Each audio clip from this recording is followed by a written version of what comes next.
So hi guys, welcome back to my YouTube channel.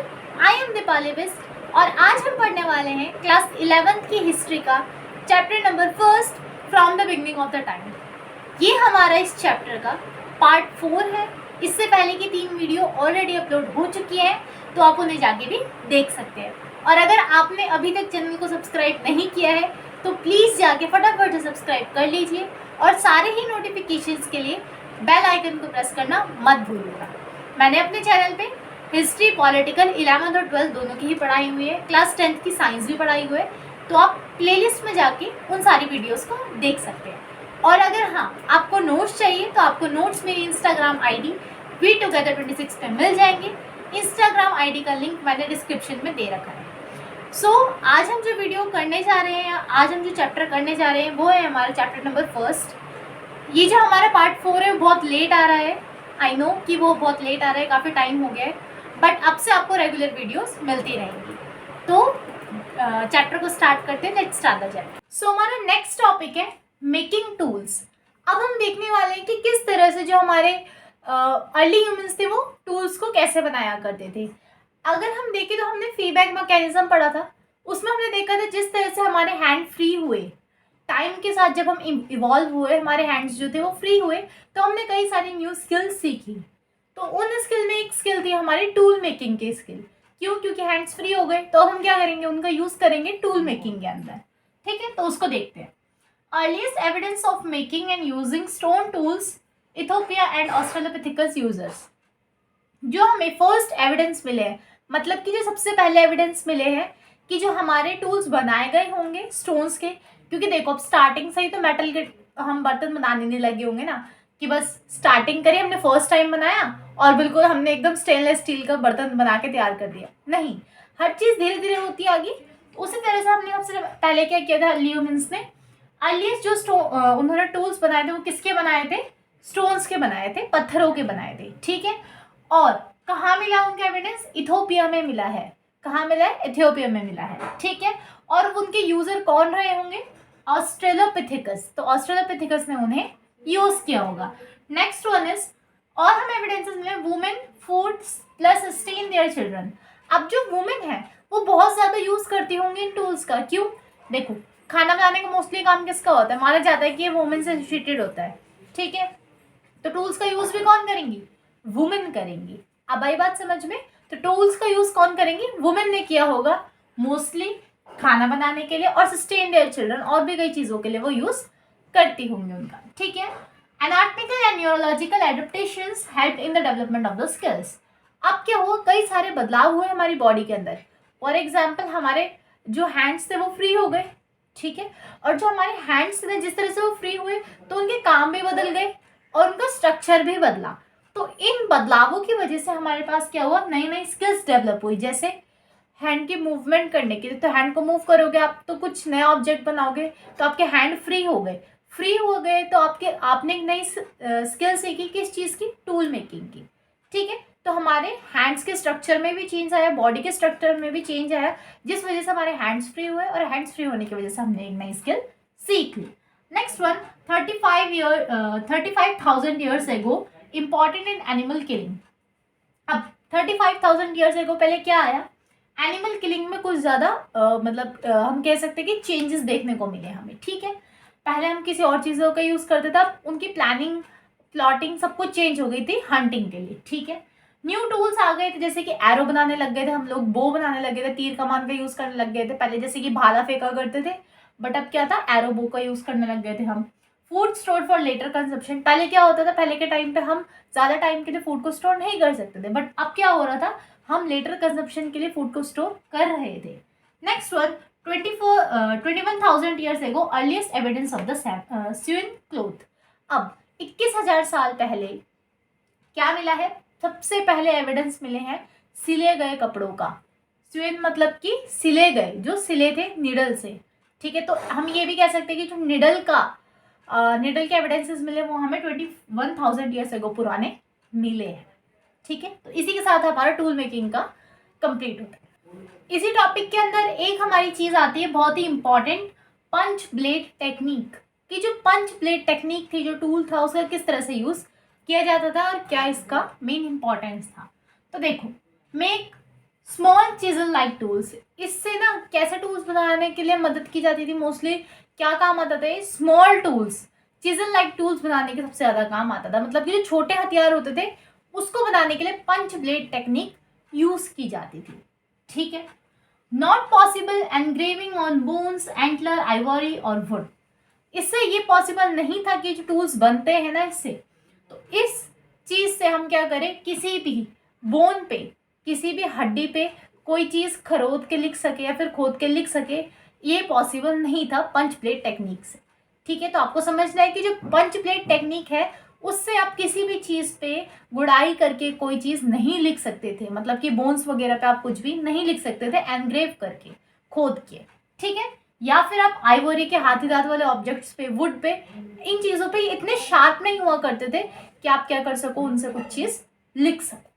ठीक है। तो इसी के साथ हमारा ये वाला टॉपिक कंप्लीट हो। सो हमारा नेक्स्ट टॉपिक है मोड्स ऑफ कम्युनिकेशन, कि क्या क्या तरीके थे कम्युनिकेट करने के, एक दूसरे से बात करने के या फिर एक दूसरे को समझाने के। ठीक है। तो दो मोड्स थे, first of all our language and second one is art.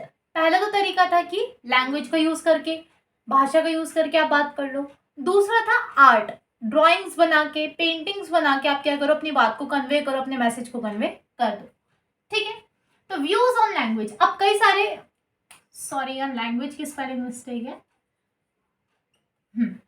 अब कई सारे व्यूज थे हमारे लैंग्वेज के ऊपर भी, मतलब कि अलग अलग लोगों ने लैंग्वेज के ऊपर भी अलग अलग बातें बोली कि लैंग्वेज कब डेवलप हुई, इसको लेकर भी कई सारे अलग अलग व्यूज आए हैं। तो वो क्या है आगे देखते हैं। होमिनिड्स, गेस्चर लैंग्वेज और यूज हैंड मूवमेंट्स। अब जो होमिनिड्स थे, पहला व्यू ये माना गया जो हमारे होमिनिड्स थे उन्होंने सबसे पहले लैंग्वेज यूज की थी। उनकी लैंग्वेजेस थी वो किस तरीके की थी, गेस्चर लैंग्वेज। मीन्स आज के टाइम पे जैसे हम जो सुन नहीं पाते, ठीक है, उनके लिए हम क्या करते हैं, साइन लैंग्वेज बनाते हैं ना, यूज करते हैं साइन लैंग्वेज का। वैसे ही ये वाली लैंग्वेज भी थी, गेस्चर लैंग्वेज थी। हैंड मूवमेंट करते थे, इसमें हैंड का यूज करते थे, या फेशियल एक्सप्रेशन कैसे यूज करते थे जिससे पता लगता था कि हम क्या कहना चाहते हैं। Second one is spoken language. दूसरा व्यू ये है कि स्पोकन लैंग्वेज थी vocal but not verbal communication. मतलब हम अपने गले का यूज तो करते थे, अपने वोकल कॉर्ड का तो यूज करते थे, बट उसमें कोई भी भाषा नहीं थी, कोई हम शब्दों का प्रयोग नहीं करते थे। हम क्या करते थे, सिंगिंग और हमिंग। उस टाइम के जो लोग हुआ करते थे वो सिंगिंग से कम्युनिकेट किया करते थे, या फिर हमिंग ऐसी आवाज होती है ना, जो किसी साउंड लाइक आवाज होती है, उसका यूज किया करते थे। Next one human speech. तीसरा व्यू माना गया कि ह्यूमन स्पीच, जो ह्यूमन है उसने भाषा का बिल्कुल इजाद कर लिया था, उसके बाद उसने यूज करी। जैसे कि कॉल्स, वो एक दूसरे को कॉल करके बुलाया करते थे। स्टार्टेड इन प्राइमेट्स, किस टाइम पे शुरू हुई थी, प्राइमेट्स के टाइम पे शुरू हुई थी वाली language. Small speech in number, मतलब कि वो बोला तो करते थे बट उस टाइम के जो बोलने की जो भाषा है उसके बहुत शब्द है वो बहुत कम हुआ करते होंगे, जो वो तरीके यूज किया करते होंगे वो बहुत कम थे नंबर में उस टाइम पे। ठीक है। Next one is spoken language. Spoken language जो थी वो सबसे पहले कब यूज की गई, होमो हैबिलीज ने यूज की। मतलब कि जो आज हम भाषा बोलते हैं वैसी भाषा, उससे मिलती जुलती भाषा सबसे पहले होमो हैबिलीज ने यूज की थी 2 मिलियन ईयर्स एगो पहले। 2 मिलियन ईयर्स एगो पहले सबसे पहले इन्हीं में ये फीचर देखा गया था। ठीक है। Next one is vocal track evolution. जो वोकल ट्रैक है हमारा, इसका एवोल्यूशन कब हुआ, तो इसका एवोल्यूशन हुआ था हमारा 2 लाख ईयर्स एगो, 2 लाख साल पहले। ठीक है। और इसको एसोसिएट किया जाता है मॉडर्न ह्यूमंस के साथ, कि जो हमारे मॉडर्न ह्यूमंस रहे होंगे उन्होंने ही, मतलब कि होमोसेपियंस ने ही इसका सबसे पहले यूज किया होगा आज की लैंग्वेज का, जो हम भाषा यूज करते हैं आज के टाइम पे। ठीक है। Language same as art. एक बात ये बोली गई है कि जो लैंग्वेज है वो आर्ट के जैसी ही है। मतलब कि जो लैंग्वेज है वो आर्ट, आर्ट कह लो लैंग्वेज कह लो, दोनों आपस में कनेक्टेड है। क्यों, क्योंकि दोनों ही एक मीडियम है हमें कम्युनिकेट करने के आपस में। तो जो कम्युनिकेशन होता है दोनों ही उसके बहुत ही अच्छे मीडियम हैं। ठीक है। तो इनका यूज कब किया जाने लगा होगा, दोनों का ही यूज किस टाइम पे किया जाने लगा होगा, 40,000 से 35,000 ईयर्स एगो पहले इन दोनों का यूज साथ में किया गया होगा। ठीक है, एक ही टाइम पीरियड पे। Language connected art both media for communication. ये दोनों ही आपस में कनेक्टेड है क्योंकि दोनों ही कम्युनिकेशन में बहुत ही ज्यादा हेल्प करते हैं, तो इनकी अपनी अपनी सिग्निफिकेंस है। तो ये था हमारा मोड्स ऑफ कम्युनिकेशन। सो हमारे मोड्स ऑफ कम्युनिकेशन में आगे देखते हैं हम। जैसे कि हमने अभी तक देखा था कि आर्ट और पेंटिंग दोनों ही बहुत इंपॉर्टेंट सोर्स थे, सॉरी आर्ट एंड लैंग्वेज दोनों ही बहुत इंपॉर्टेंट सोर्स थे, ठीक है। तो जो हमारा आर्ट था, आर्ट को ही हम आगे एक बार देख लेते हैं। 100 ऑफ पेंटिंग, अब जो आर्ट है हमारा उसमें हमें 100 ऑफ पेंटिंग्स मिली है, मतलब कई सारी पेंटिंग्स मिली है जो ये बताती है कि वो उसे as a mode of communication use किया करते होंगे, ठीक है। मतलब कि वो ड्राइंग्स बना के, पेंटिंग्स बना के अपनी बातों को जाहिर किया करते होंगे। तो 100 ऑफ पेंटिंग्स मिली हैं 30,000 एंड 12,000 ईयर्स एगो के बीच में। तो 30,000 से 12,000 साल पहले के बीच में हमें मिली हैं कई सारी पेंटिंग्स, ठीक है। ऐसे 100 ऑफ पेंटिंग्स मिली है। डिस्कवर्ड कहाँ मिली है? एक हमें केव्स मिली है, कई सारी गुफाएं मिली हैं, जैसे कि अल्टामीरा इन स्पेन, अल्टामीरा की केव है वहाँ पे स्पेन में, वहाँ पे मिली है हमें। और लेस्कॉस एंड चौवित केव फ्रांस, दो हमें और केव मिली है, लेस्कॉस एंड चौवित केव फ्रांस, जो कि फ्रांस में है दोनों केव। यहाँ पे भी हमें कई सारी हम कह सकते हैं पेंटिंग्स मिली है, नंबर ऑफ पेंटिंग्स मिली है, जो कि बताती हैं कि मोड ऑफ कम्युनिकेशन के लिए आर्ट का एक बहुत ही ज़्यादा सिग्निफिकेंट रोल रहा होगा, ठीक है। अल्टामीरा केव के बारे में एक स्टोरी भी है जिसमें बताया गया है कि जो एक हमारे आर्कियोलॉजिस्ट थे वो क्या कर रहे थे, एक बार अल्टामीरा केव के अंदर डिगिंग कर रहे थे, फिर यहाँ वहाँ पे क्या करते हैं एक्सकविशन कर रहे थे, तभी उनकी जो बेटी होती है वो क्या कर रही होती है, खेल रही होती है। तभी उसे दिखाई देता है कि जो अल्टामीरा केव है उसकी जो रूफ है, उसकी जो छत है, उस पर कुछ ड्राइंग्स बनी हुई है, बुल बना हुआ है, बुल या फिर ऑक्सीजन बना हुआ है। तो वो कहती है, वो जोर जोर से चिल्लाती है, कहती है कि देखो देखो देखो। तब तक उसके पापा सोचते हैं कि ऐसी चिल्ला रही होगी, बट फिर वो जब जाके देखते तो वो देखते हैं कि वहाँ पे लिटरली एक पेंटिंग बनी हुई है। और वो पेंटिंग क्या है, बहुत ही उसमें जिस तरह की उसमें कलर्स वगैरह यूज़ किए हुए, ऐसा लगता है कि वो बहुत ही ज़्यादा अभी के टाइम की या फिर बहुत ज़्यादा फ्रेश पेंटिंग है। तो वो इसकी एक स्टोरी है जो इससे एसोसिएटेड है अल्टामीरा केव से, जो कि स्पेन में है हमारी। नेक्स्ट वन देखते हैं हम, डिपिक्शन।